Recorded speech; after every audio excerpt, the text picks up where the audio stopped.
Today, we are diving into something that can completely transform how you create. It's called the beginner's mind, and it's all about learning to see the world with fresh eyes to unlock your true creative power. This quote from the legendary producer Rick Rubin really gets to the heart of it.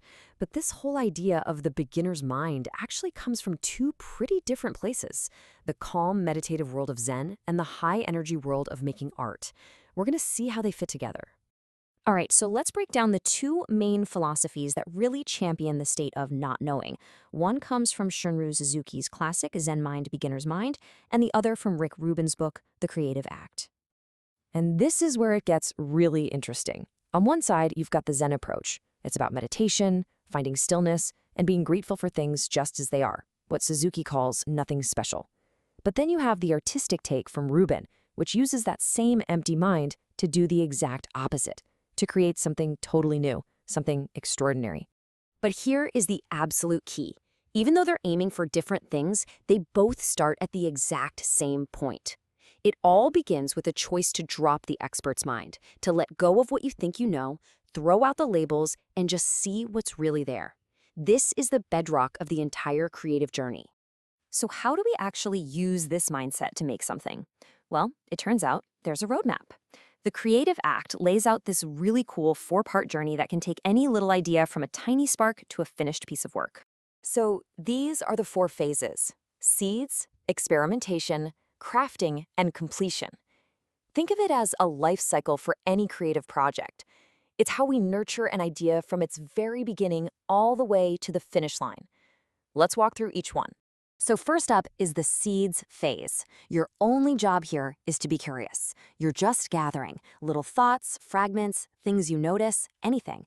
The beginner's mind is crucial here because you have to resist that urge to judge an idea as good or bad. Just collect. You never know what might grow. Then comes experimentation, and this is the fun part. It's playtime. Your guide here isn't your brain or some rule book. It's a feeling, a physical reaction. The sources call it the ecstatic. It's that jolt of energy, that feeling of awe that makes you literally lean in. That's your compass. That's telling you you're onto something. Okay, but what about when you hit a wall? Especially in that crafting phase, when you're deep in the work and your old expert habits start creeping back in. Well, this is where the most powerful tool of all comes into play.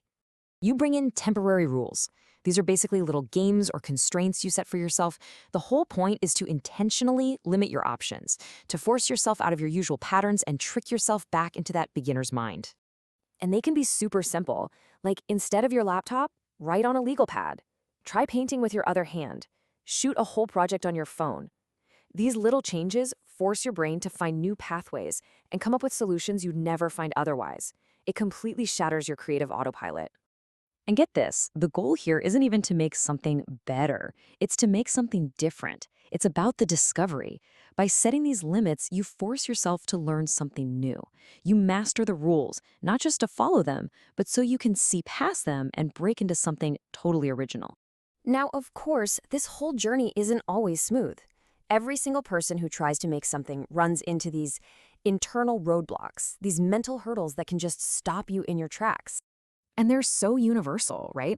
There's demoitis, which is when you fall in love with a rough draft so much you can't imagine it any other way.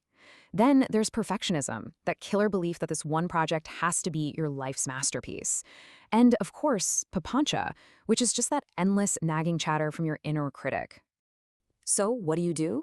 Well, one of the most beautiful ideas is to change how you see your mistakes.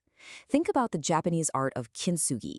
They repair broken pottery with gold, making the cracks the most stunning part of the piece. You can do the same with your work. Turn your so-called flaws into strengths.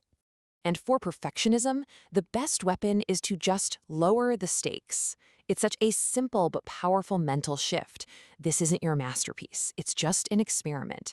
Think of it like a single diary entry. It's just a snapshot of you, right here, right now. All of a sudden, the pressure is off, and you can play again. And when you really get down to it, this whole thing, the beginner's mind, the creative phases, overcoming obstacles, it's not just a method for making stuff. It's really about changing the way you live your life.